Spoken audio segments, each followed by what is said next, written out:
안녕하세요. 뉴스반장입니다. 민주당이 오는 28일 쌍특검법을 강행 처리하겠다고 합니다.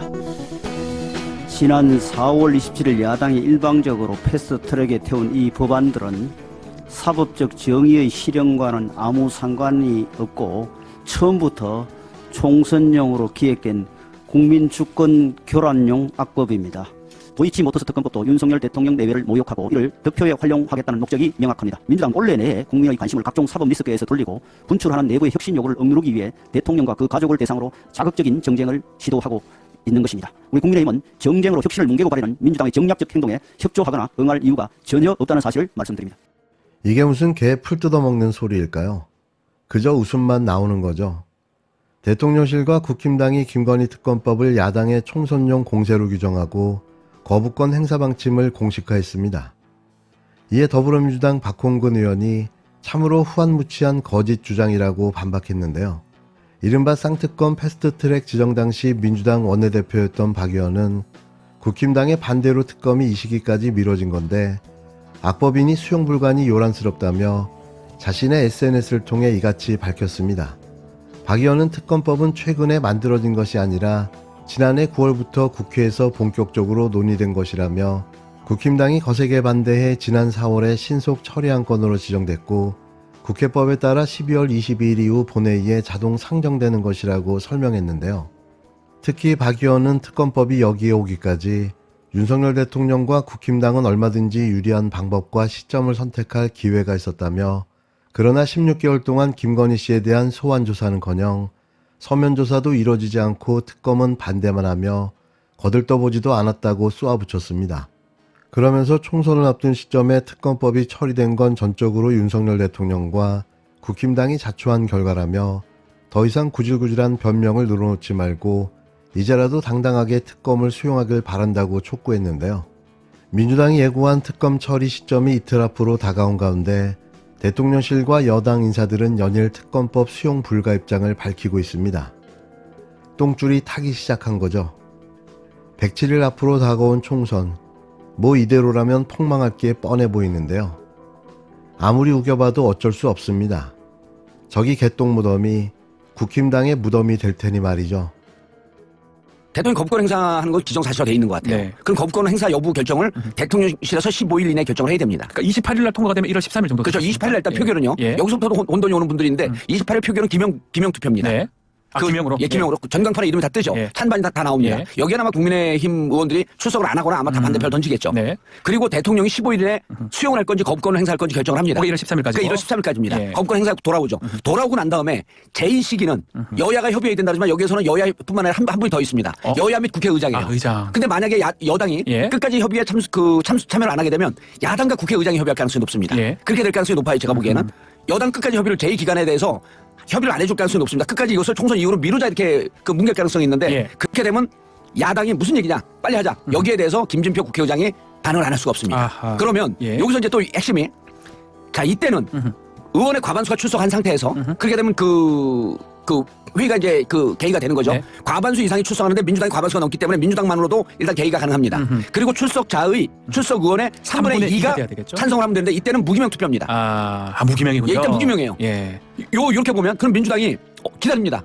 왜 기다리냐면 이걸 꼭 통과시켜야 되거든요. 국민 70% 가까이가 찬성하는데 이걸 무산시킬 수는 없잖아요. 아하. 제가 보기에는 아마 3월 초중순까지 이걸 끌 수밖에 없습니다. 왜? 국힘에서 공천이 끝나고 난 다음에.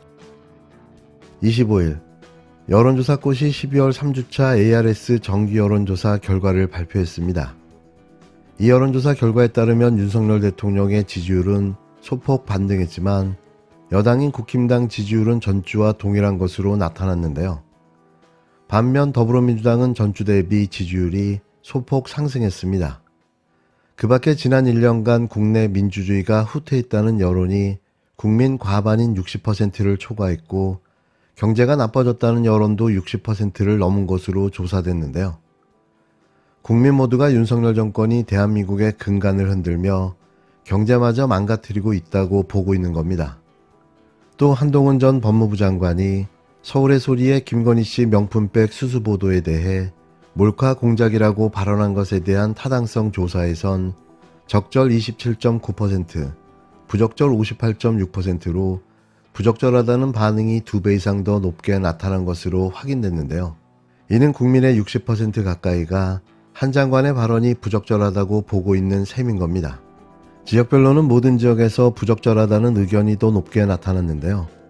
보수의 심장이라는 대구 경북조차 37.3%대 49.8%로 부적절하다가 12%포인트 이상 더 높게 나타났고, 연령별로는 70대 이상 노년층을 제외한 모든 세대에서 부적절하다가 더 높았고 50대 이하 세대에선 과반 이상을 기록했는데요. 다만 국힘당 지지층의 경우 65%대 11.7%, 보수층의 경우 52.5%대 29.2%로 각각 적절하다가 더 높게 나타났습니다. 역시 이 찍들은 그들만의 세상에 살고 있다는 사실을 다시 한번 확인시켜줬는데요. 매번 이들을 대상으로 한 여론조사 결과가 어처구니가 없습니다. 이는 이들이 사안을 정파적 시각으로 바라보며 윤석열 정권의 안위를 위해 억지로 지지하고 있기 때문으로 분석되는데요. 항상 이 두 계층에서 매번 국민 전체 여론과 동떨어진 결과가 나오는 이유가 그 때문입니다. 지난 1년간 우리 사회의 민주주의 변화에 대해 묻는 조사 결과 민주주의가 후퇴했다는 응답이 63.1%로 가장 높게 나타났는데요. 민주주의가 성장했다는 여론은 20.5%에 그쳤고, 이전과 달라지지 않았다도 12.6%에 그친 것으로 나타났습니다. 즉 국민의 60% 이상이 2023년 들어 민주주의가 더 후퇴했다고 보고 있다는 뜻인 거죠. 지역별로는 모든 지역에서 민주주의가 후퇴했다가 과반 이상을 기록했고, 심지어 보수의 심장이라는 대구 경북조차도 민주주의가 후퇴했다가 61.5%를 기록했는데요. 연령별로도 모든 세대에서 민주주의가 후퇴했다가 가장 높았고 70대 이상 노년층을 제외한 모든 세대에서 과반 이상을 기록했습니다. 다만 역시나 다를까 국힘당 지지층과 보수층에선 민주주의가 성장했다가 가장 높게 나타났는데요. 이들의 현실 부정이 애처롭기까지 합니다. 마지막으로 지난 1년간 우리 경제 변화에 대한 조사에선 나아졌다는 20.2%에 그쳤고 나빠졌다가 61.9%로 가장 높았는데요. 이전과 달라지지 않았다도 13.4%에 그친 것으로 나타났습니다. 즉 국민의 60% 이상이 2023년 들어 우리 경제가 더 나빠졌다고 보고 있다는 뜻인 거죠. 지역별로는 모든 지역에서 나빠졌다가 과반 이상을 기록했고, 역시나 보수의 심장이라는 대구 경북에서도 나빠졌다가 50.2%로 가장 높았는데요. 연령별로도 모든 세대에서 나빠졌다가 가장 높았고 70대 이상 노년층을 제외한 모든 세대에서 과반 이상을 기록했습니다. 또 볼 것도 없이 국힘당 지지층과 보수층에선 나아졌다가 가장 높게 나타났는데요. 이분들은 어디 모여서 합숙 훈련이라도 하는 모양이죠. 어쩌면 이렇게 한결같이 현실 부정을 할 수 있는지 대단하다는 생각만 듭니다. 이래야 이찍들인 거죠. 이번 여론조사는 여론조사 꽃의 ARS 정기 여론조사로 전국 만 18세 이상 남녀 1002명을 대상으로 12월 22일부터 23일까지 양일간 실시했으며, 조사 방법은 무선 100%, RDD 활용 ARS 자동응답 조사로 진행됐습니다. 응답률 2.7%, 95% 신뢰 수준의 표본 오차는 플러스 마이너스 3.1%포인트이며 자세한 조사 내용과 개요는 중앙선거 여론조사 심의위원회 홈페이지를 참조하시면 됩니다.